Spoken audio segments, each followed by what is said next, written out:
네, 하나님의 말씀 야고보서 3장 13절에서 18절까지 말씀입니다. 너희 중에 지혜와 총명이 있는 자가 누구냐? 그는 선행으로 말미암아 지혜의 온유함으로 그 행함을 보일지니라. 그러나 너희 마음속에 독한 시기와 다툼이 있으면 자랑하지 말라. 진리를 거슬러 거짓말하지 말라.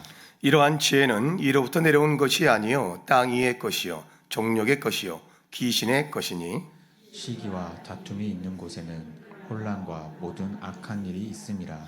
오직 이로부터 난 지혜는 첫째 성결하고 다음에 합평하고 간용하고 양순하며 궁율과 선한 열매가 가득하고 편견과 거짓이 없나니 합평하게 하는 자들은 합평으로 심어 의의 열매를 거두니라. 아멘. 아멘.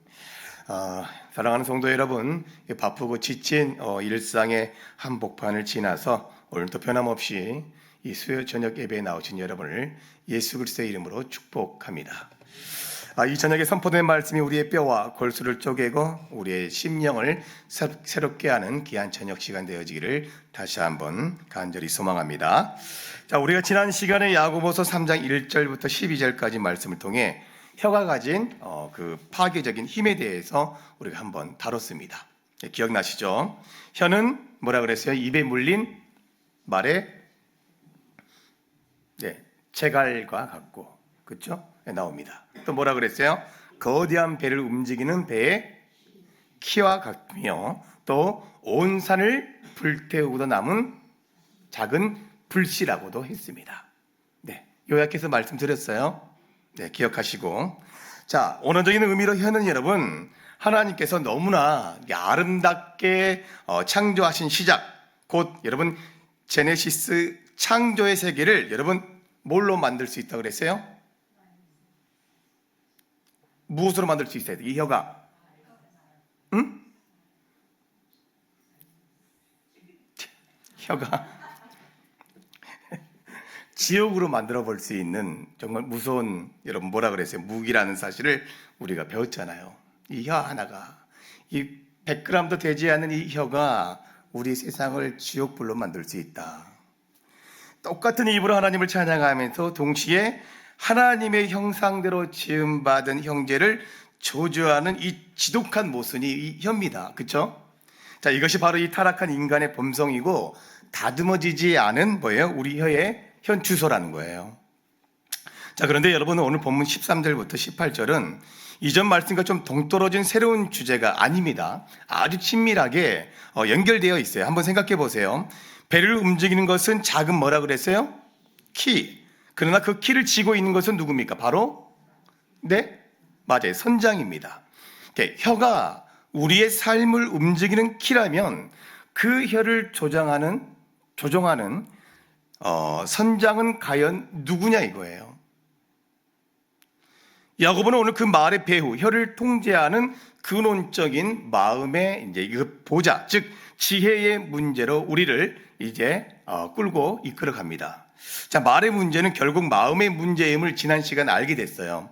그리고 마음의 문제는 결국 어떤 지혜의 지배를 받고 있는가의 문제라는 겁니다. 그러니까 오늘 야고보가 우리 영혼의 조종석에 세상의 지혜가 앉아 있는지, 아니면 하늘의 지혜가 앉아 있는지를 철저하게 이제 해부할 겁니다. 오늘 본문 13절 보세요. 날카로운 질문으로 시작이 됩니다. 너희 중에 지혜와 총명이 있는 자가 누구냐? 그는 선행으로 말미암아 지혜의 온유함으로 그 행함을 뭐라 그래요? 보여라고 합니다. 보이라고. 야고보가 묻는 거예요. 이 교회 안에, 이 공동체 안에 지혜와 총명이 있는 자가 누구냐? 당시에 여러분 이 헬라 철학의 영향을 받던 초대교회 안에는 스스로 지혜롭다고 자칭하는 여러분 자들이 너무 많았어요. 너무나. 헬라어로 지혜는 여러분 소피아입니다. 소피아. 헬라어로. 총명은 에피스테몬이라고 합니다. 근데 그 에피스테몬이라는 것은 특별히 어떤 뜻이 있냐면 완벽한 전문가예요. 완벽한 전문가. 그러니까 교회 안에 성경 지식이 해박하고 논리가 막 정연하고 말을 기가 막히게 잘하는 지적인 전문가들, 척척 박사들이 뭐 했다는 거예요? 수두룩 했다는 거예요. 그런데 야고보의 처방은 세상의 상식을 완전히 뒤엎습니다. 네가 그렇게 지혜로운 전문가냐? 그렇다면 반드시 네 입술의 논리와 성경 지식으로 증명하려 하지 말고 무엇으로? 너의 삶과 온유함으로 그 행함을 보이라고 얘기하고 있습니다. 네가 그렇게 똑똑하다면 네 삶으로 증명해봐라 이거예요. 여기서 우리가 아주 중요한 단어 하나를 만나게 되는데 바로 뭐냐면 온유함입니다. 온유함.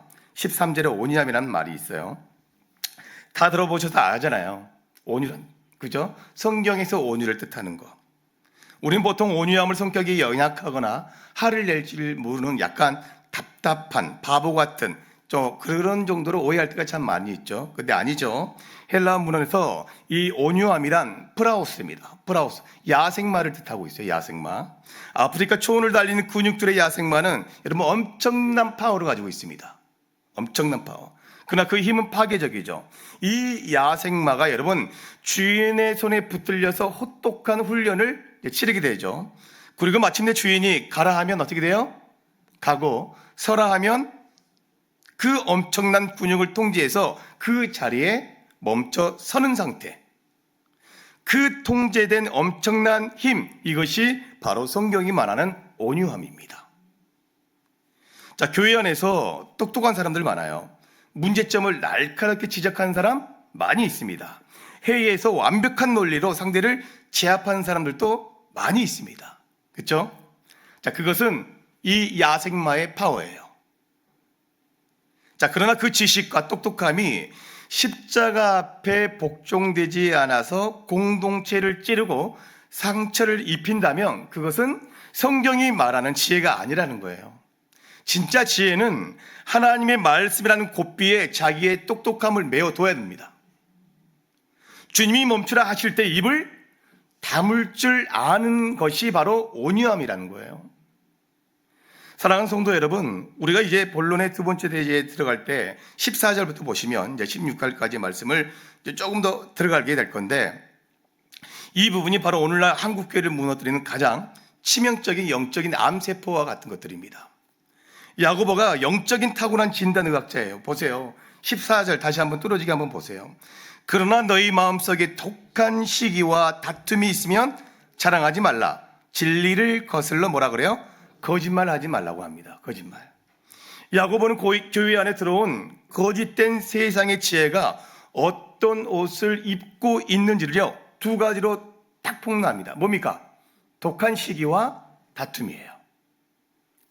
이 두 단어의 헬라어 오늘 파헤쳐 보니까 여러분, 우리 이 무더위에 등골이요 싸늘해질 정도입니다. 시기로 번역된 헬라어가 뜻이 열심과 열정을 뜻하고 있어요. 엘리야가 여러분 갈멜산에서 바알 선지자를 몇 명 가요? 바알 선지자,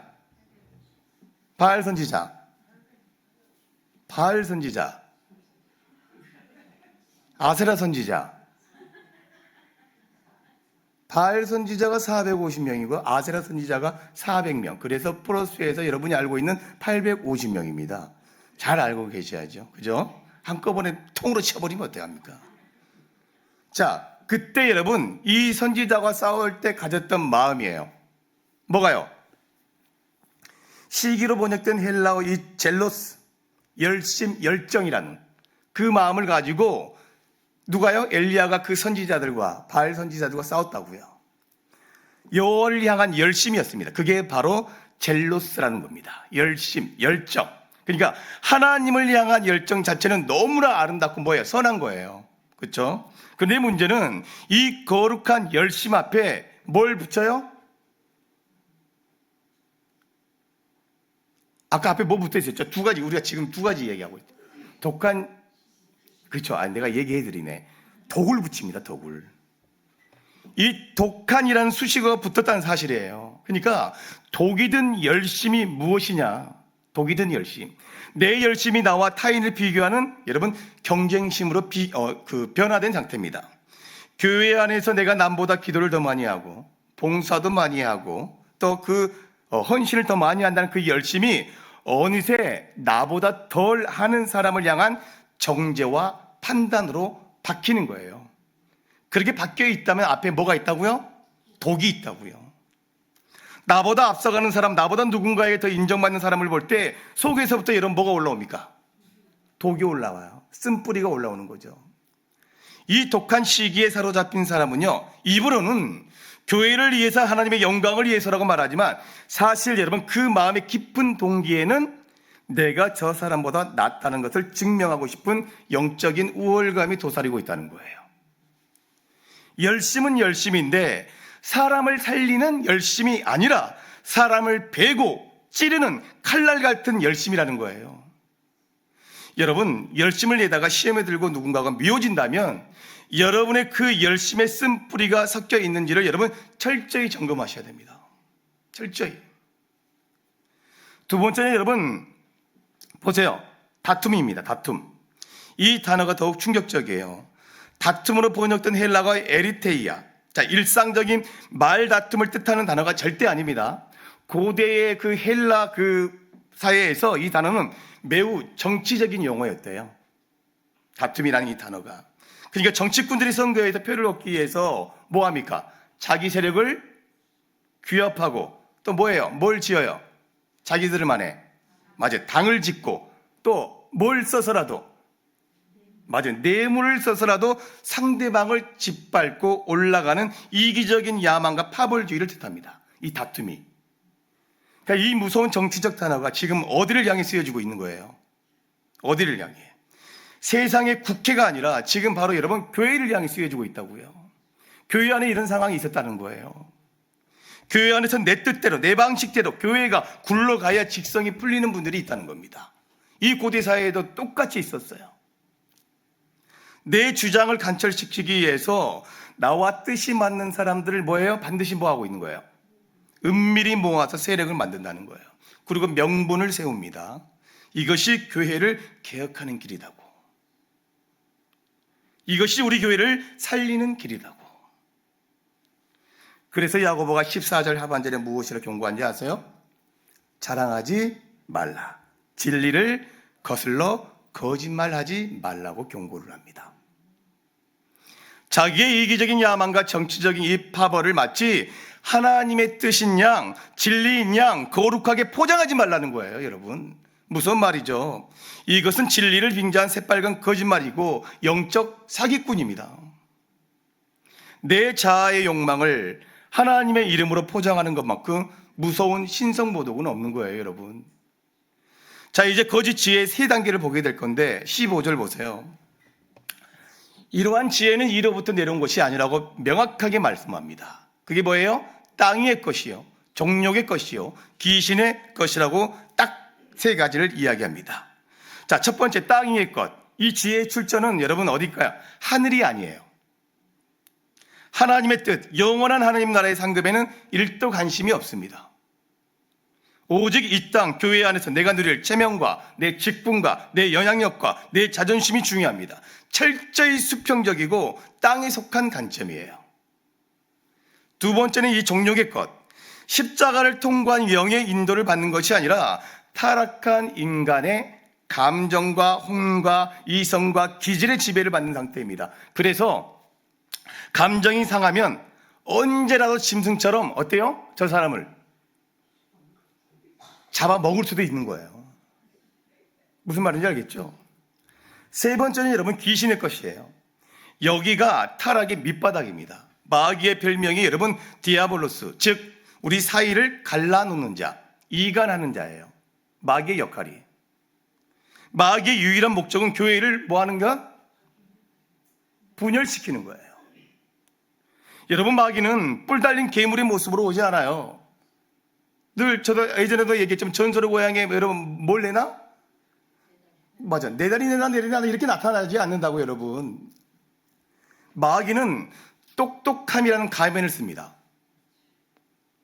합리성이라는 가면을 쓰고 들어와서 성도들의 마음속에 독한 시기와 파벌주의를 충동질해서 결국 교회를 두 동강 세 동강 내는 거예요.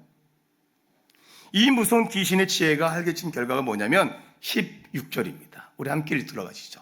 시작. 시기와 다툼이 있는 곳에는 혼란과 모든 악한 일이 있음이라. 자, 여기서 혼란은 여러분 단순히 시끄러운 상태가 아닙니다.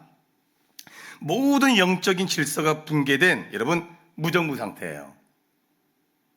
모든 질서가 파괴됐어요. 그럼 누구나 뭐가 되는 거예요? 누구나가 다 왕이 될 수 있어요. 그죠? 창세기 1장 2절에 여러분 뭐라고 했냐면 혼돈과 공허와 같은 그런 여러분 캄캄한 상태입니다. 가정에서 여러분 부부 중 한 사람이라도 이 독한 시기와 자존심의 지혜를 포기하지 않으면 그 가정은 어때요? 평안이 맞아요. 깨지고 혼란과 지옥이 되는 겁니다. 교회에서 아무리 성경 공부를 많이 하고 봉사 많이 해도 누군가가 이기적인 야망으로 교회를 좌지우지한다면 그 교회는 여러분 성령의 임재가 떠난 교회죠.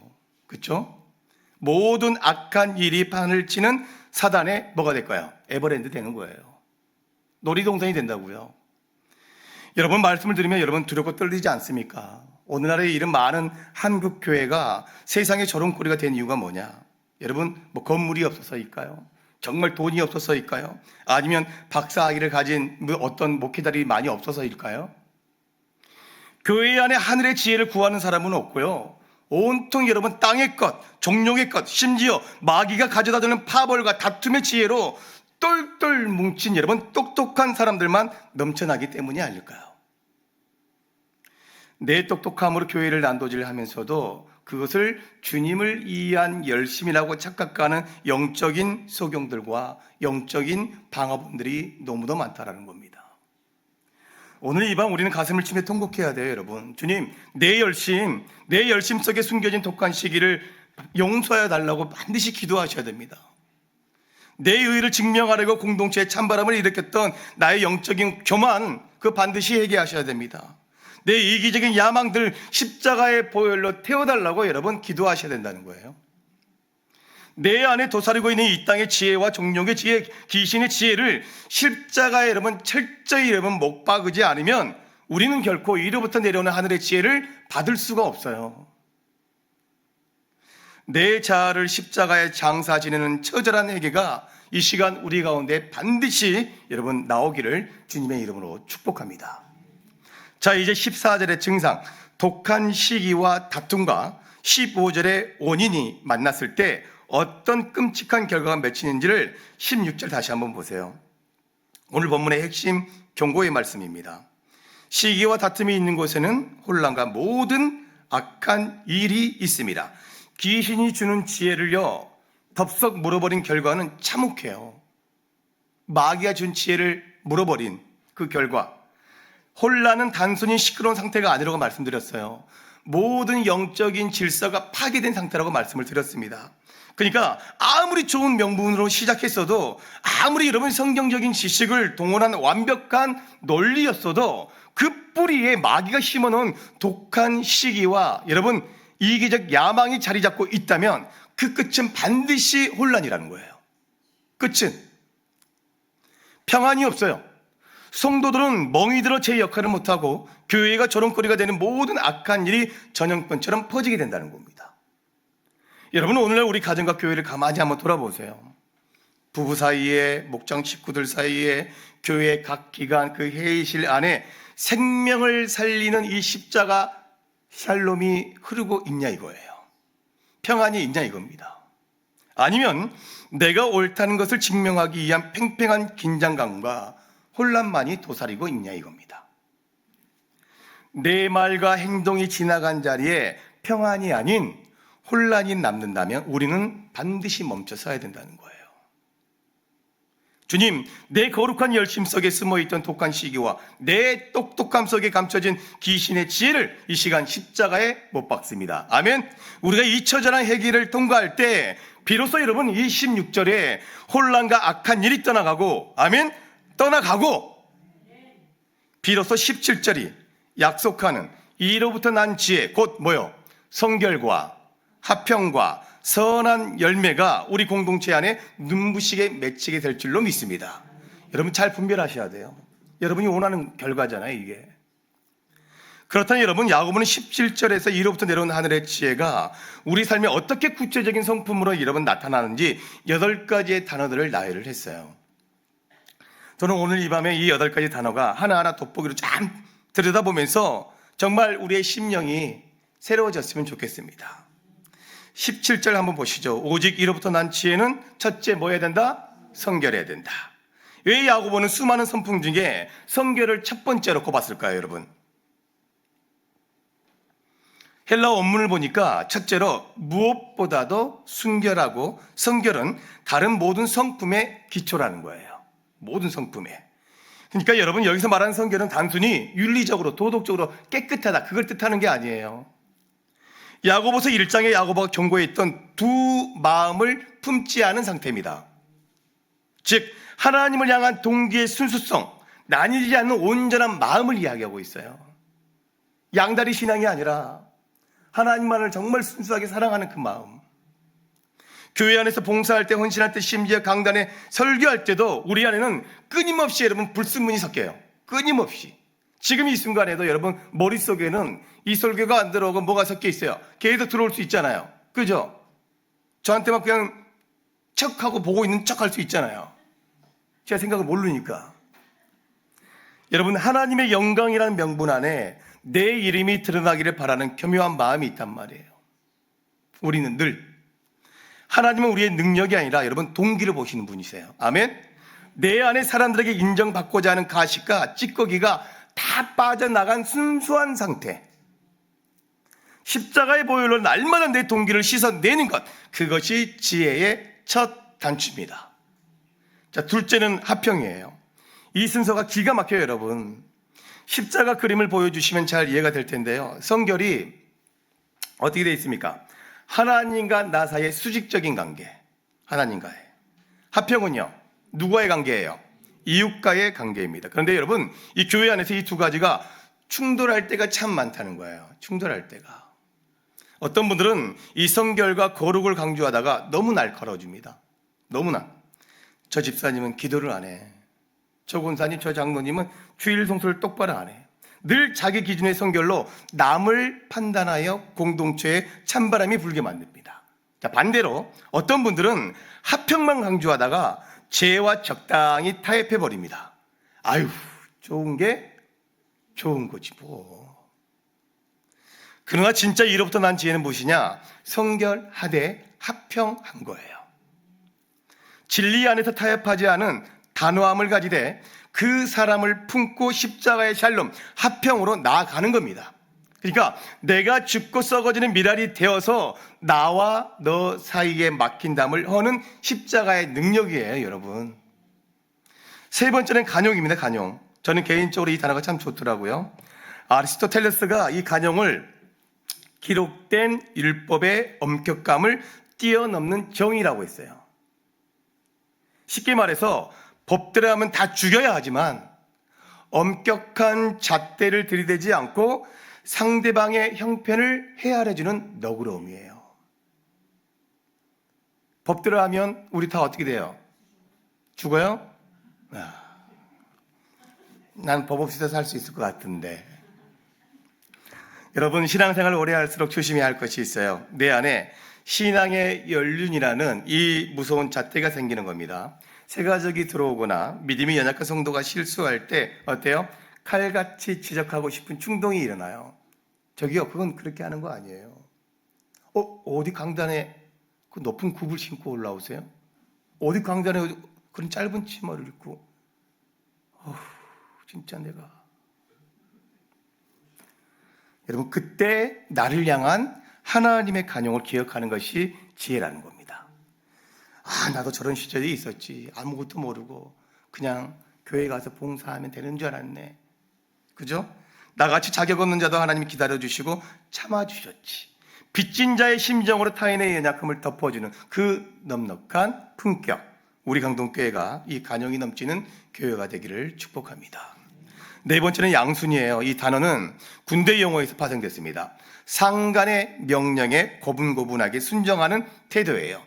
쉽게 설득되는 부드러운 마음입니다. 이 양순함의 반대말이 성경에 자주 등장하는데 그게 뭐냐면 목이 곧은 백성이라는 거예요.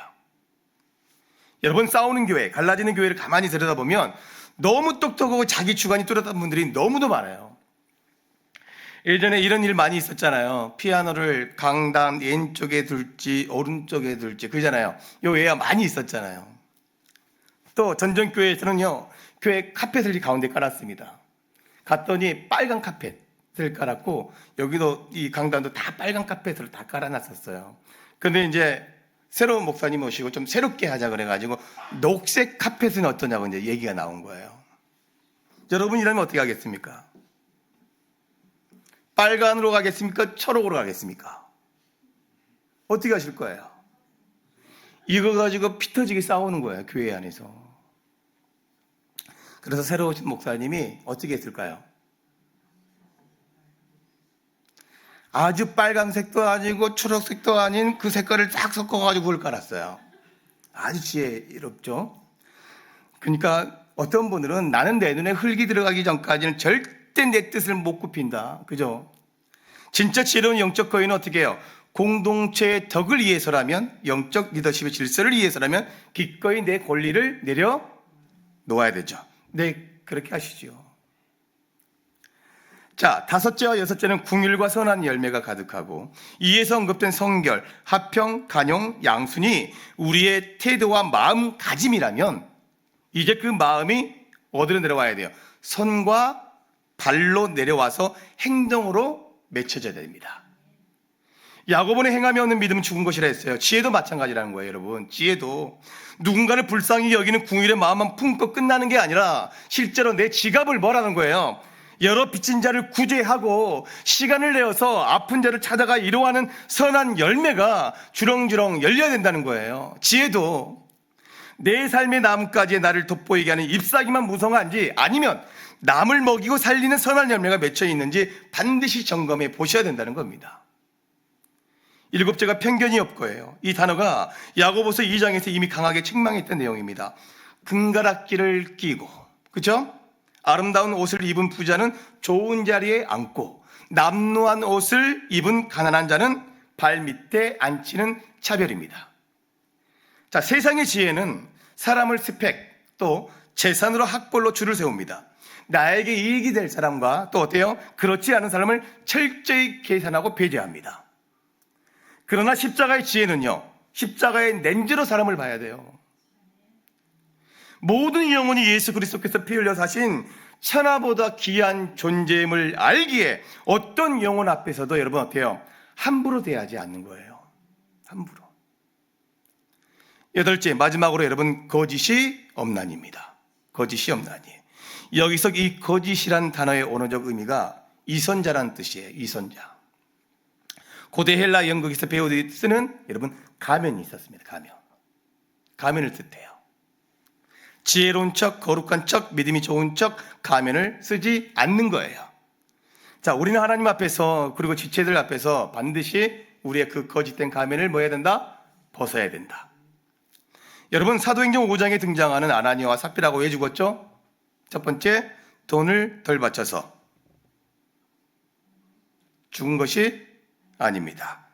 다 바치지 않았으면서 다 바친 척, 헌신된 척 가면을 썼어요.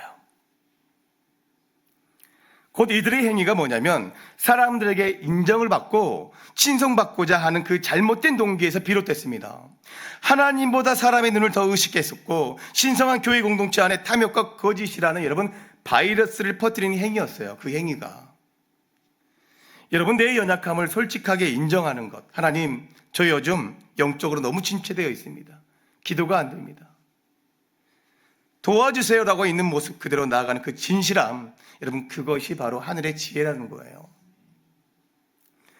이 8가지 지혜의 목록을 보면서 여러분 좀 가슴이 먹먹해지지 않습니까? 성결하고 화평하고 간용하고 양순하고 궁율과 선한 열매가 가득하고 평경과 이선이 없는 분, 이 모든 성품을 완벽하게 살아내신 단 한 분이 딱 떠오르시죠? 누군가요, 여러분? 바로 우리의 구원자이신 예수 그리스도십니다. 그러므로 우리가 지혜를 구한다는 것은 단순히 여러분 우리 인생의 문제를, 어떤 개인의 문제를, 교회의 문제를 해결할 기발한 아이디어를 달라는 거야 아니에요, 여러분.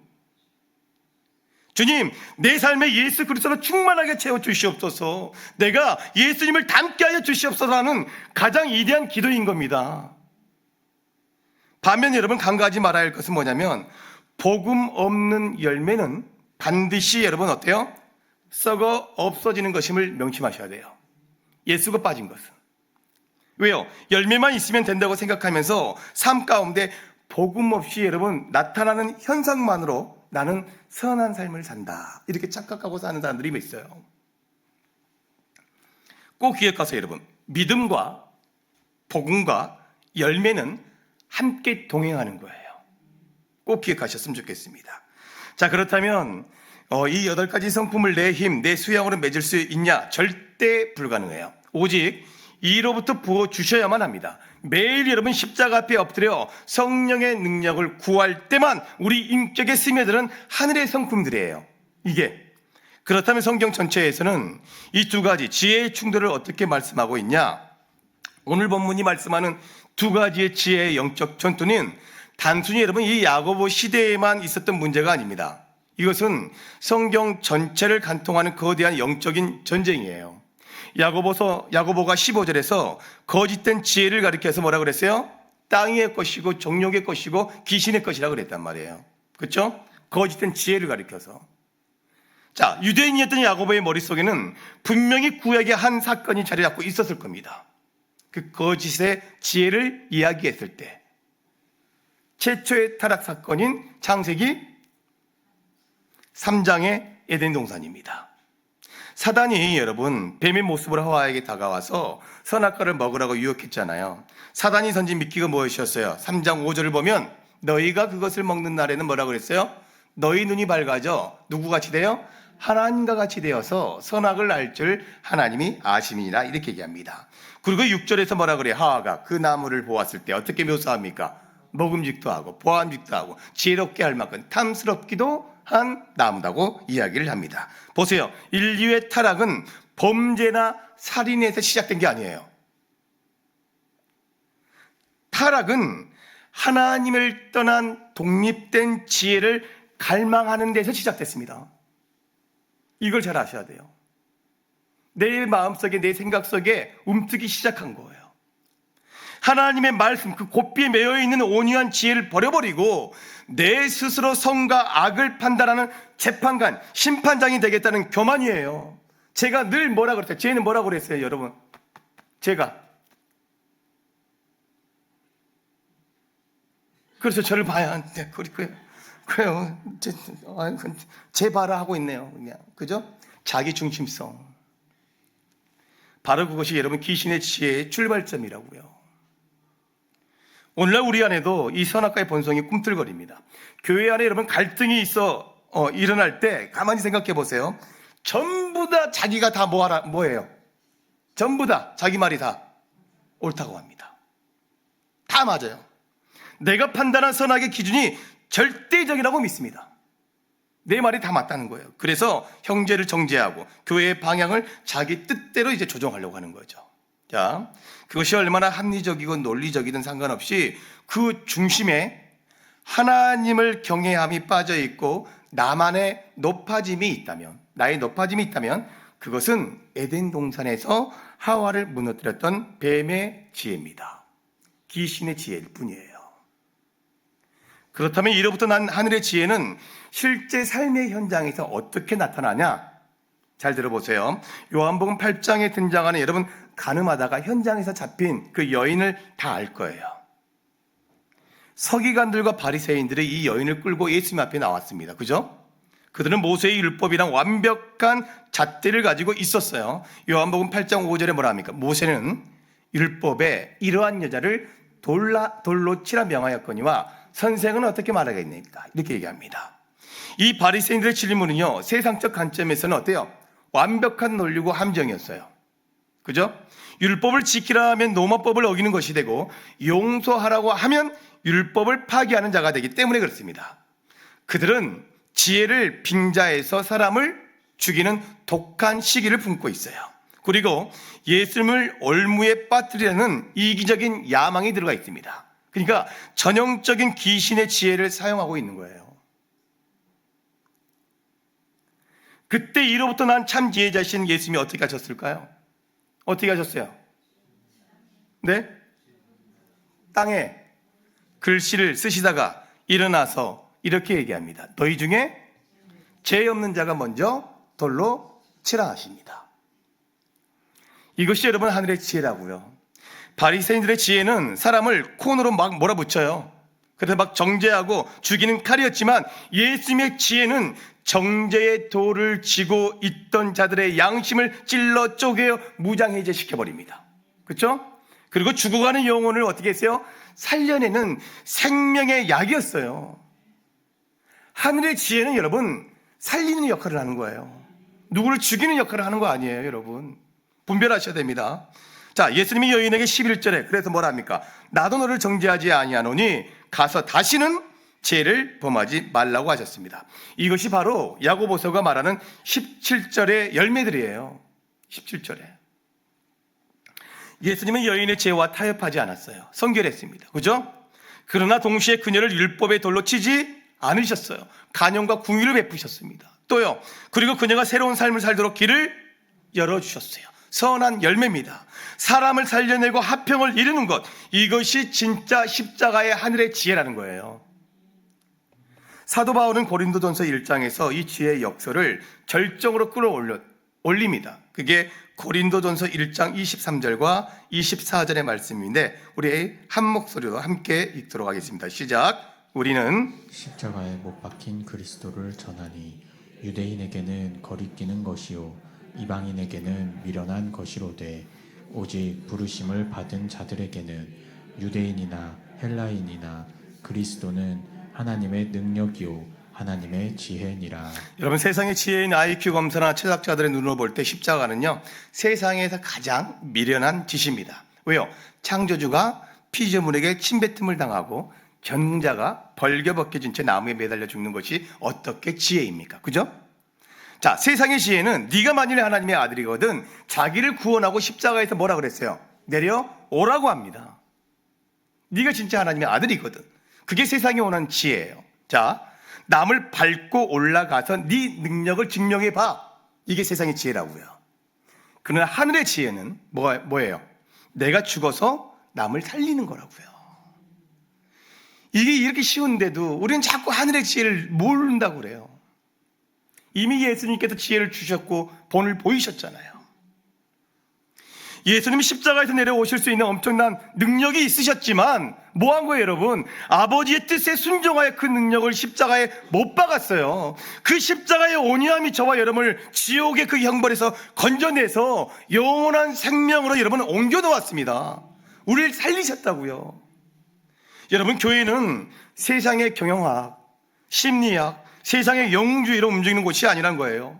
교회는 철저히 십자가에 미련해 보이는 방식과 즉 내가 죽고 내 고집을 꺾는 그 하늘의 지혜로만 세워지는 곳이 바로 교회인 거예요.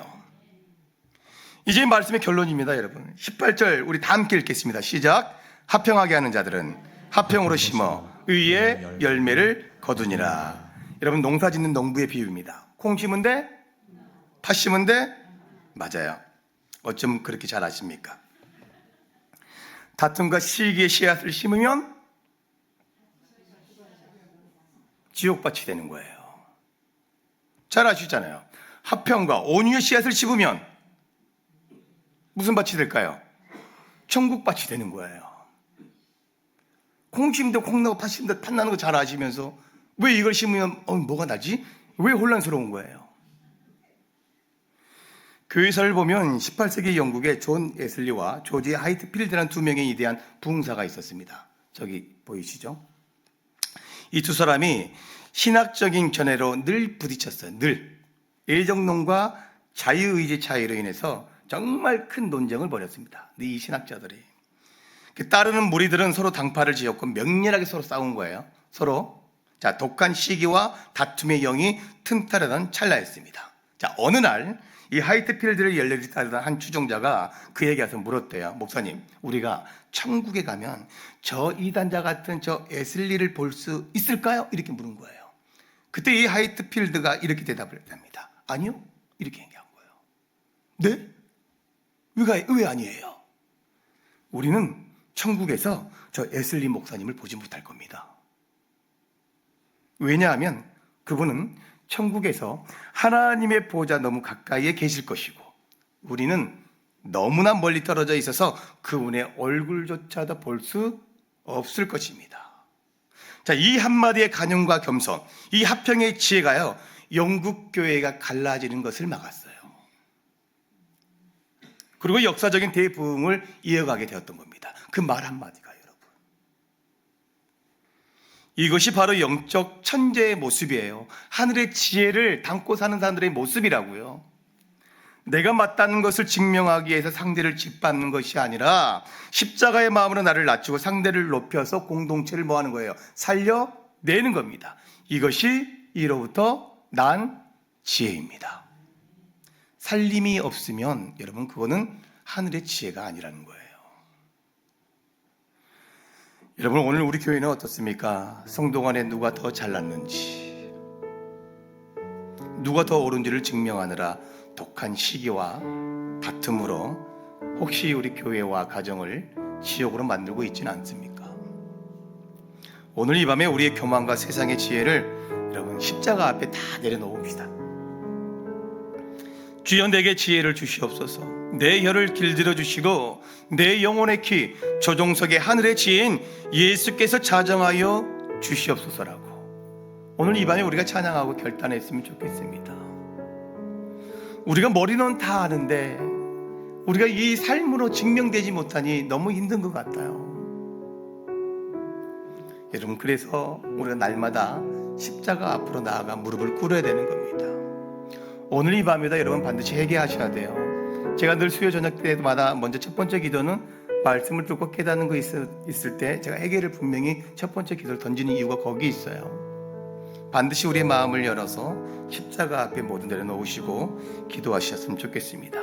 우리 시간 들은 말씀을 기억하시면서 함께 찬양하고 기도합니다. 내 모든 것, 나의 생명까지 다 주님 앞에 드립니다. 함께 찬양하며 결단하도록 하겠습니다.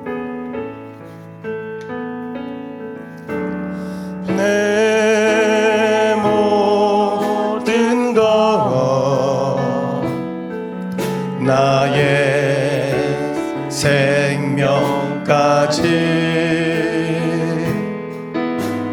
다 주님 앞에 드립니다.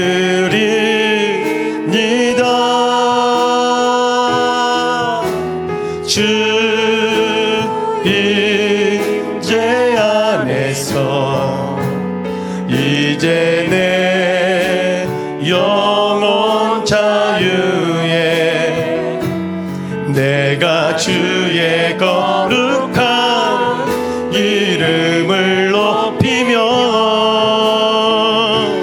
예배하리.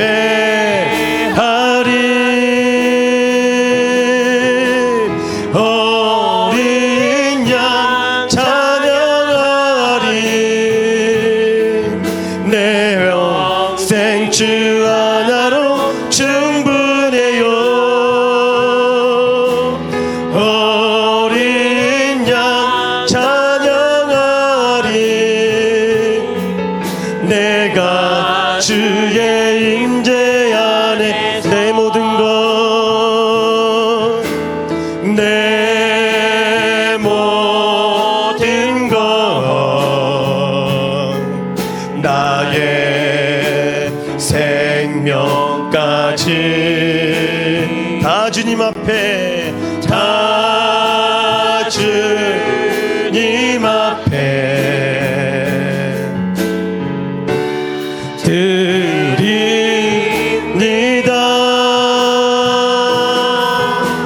주 임재 안에서 이제 내 영혼 자유에 내가 주의 거룩한 이름을 높이며 예배하리.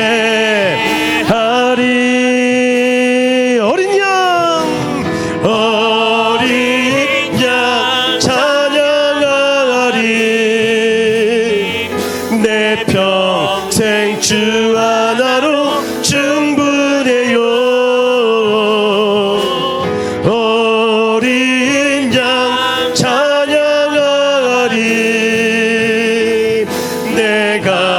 주의 임재 안에 어린 양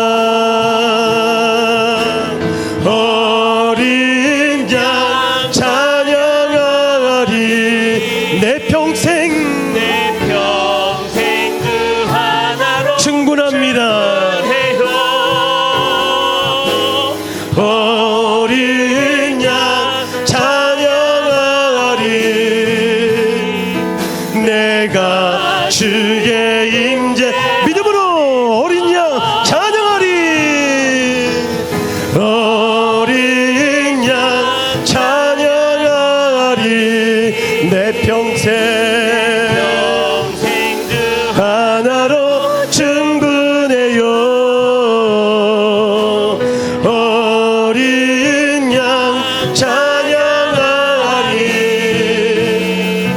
내가 주의 임재 안에서. 우리 이 시간 선포된 말씀을 부여잡고 합심하여 기도하기를 원합니다. 주님, 말씀의 거울 앞에 내 영혼의 적나라한 모습을 비추어봅니다. 입술로는 하나님을 믿는다고 하면서도 여전히 세상의 방식과 땅의 것, 종룡의 것, 심지어 귀신의 지혜에 휘둘려 살아왔음을 이 시간 철저히 회개합니다.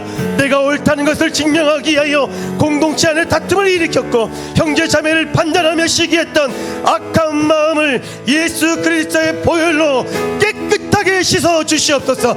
내 안에 야생매 같은 혈기와 지식을 십자가에 못 박습니다. 오직 성령의 고삐에 매인 온유한 자가 되게 하여 달라고 우리 시간 다 같이 주여 한번 했으니 동성으로 기도합니다.